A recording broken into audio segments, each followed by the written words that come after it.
Yeah, we're here with Jim Louderback from Revision3, and he's going to tell us what's working and what's not right now for web video. Jim, go ahead.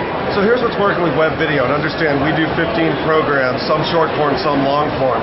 A couple of key things that work. First of all, one thing you don't want to do is try and develop a video program for the internet with the goal of getting it on broadcasting or cable. They're different mediums. The point is, develop a program, develop something that works on the internet for internet video, and ignore that whole broadcast and cable, because if you think that is your end game, you're not going to be successful. The second thing is, do content about things that people are passionate about. So what we find, we don't have actors, we have experts. I ask anybody who wants to do video, what do you love? What are you passionate about? What's going to come through?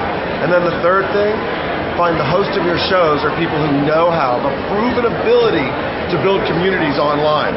Huge group of Twitter followers, lots of people on Facebook, big set of MySpace. So people who understand how to build communities on social networks, who connect to hundreds and thousands of other people, who are talking about and doing programming about things that they're passionate about, and video designed for the web, not for any other medium. Those three things are what are working now, but it's a really early medium. I mean, we're in the first inning of what's going to be like a 27-inning game, so what works today may not be what works in 3 years, but you know what?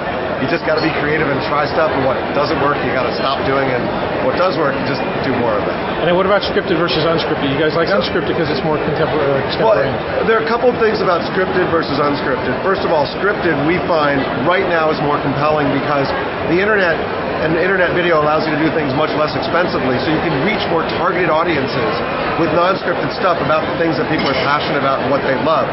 Scripted is by nature more expensive. You got to hire actors, you got to write scripts, you got to have writers, and although I do think that there will be scripted stuff that comes out of the internet that's really successful, it's much riskier, it's much more expensive to produce, and I look at it this way. I've only got so much money to do programs every year. I could spend it all on one scripted series, or I could do 10 non-scripted things about things people are passionate about, taking experts and taking people who are really building communities. And I got a portfolio background, so I would rather do the 10 and have 3 of them successful than do one and have to worry about, oh my God, if it fails, I'm screwed.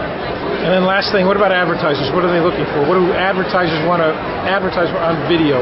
Well, where do they want to put their brand advertising right now? The interesting thing about advertising as well is it's very early. We're seeing all sorts of different models come out. What we're seeing that's working right now, and something that we've been doing for 2 years that we really pioneered, is, well, it was actually pioneered by Ed Sullivan and Howard Stern.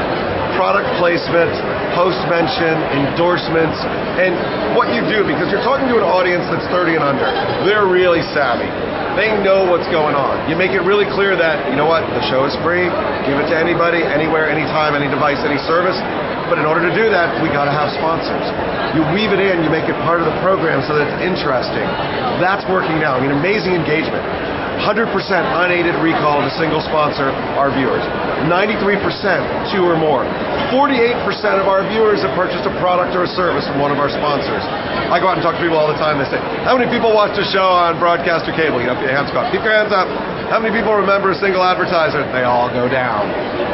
So that's what's working now, but we're experimenting with lower thirds. We're experimenting with mid-rolls and post-rolls. We're going to experiment with anything that comes out, and just like the programming, the stuff that works we'll keep doing, the stuff that doesn't work, we'll stop doing. Okay. Jim, what's next coming down the pike? What's your thoughts in terms of the future? Future for video? Yeah, for you guys. In terms of advertisers, where's it going? So who's going to be the next big thing? Well, the next big thing is going to be, I think it's going to be more around the host, but I think it's going to be more casual video. Just like we're producing real shows. We have a studio, we have HD, it's great. But the casual video, like you grabbing me at a party and saying, hey, just come talk to me. We'll see more and more of that, the stuff with the cell phones, the live streaming of Twitter, combined with the live casting of video. There's something there, I'm not really sure what it is, but we're going to get there at some point. Okay, Jim Louderback, Revision3, thanks so much. Sure, thanks.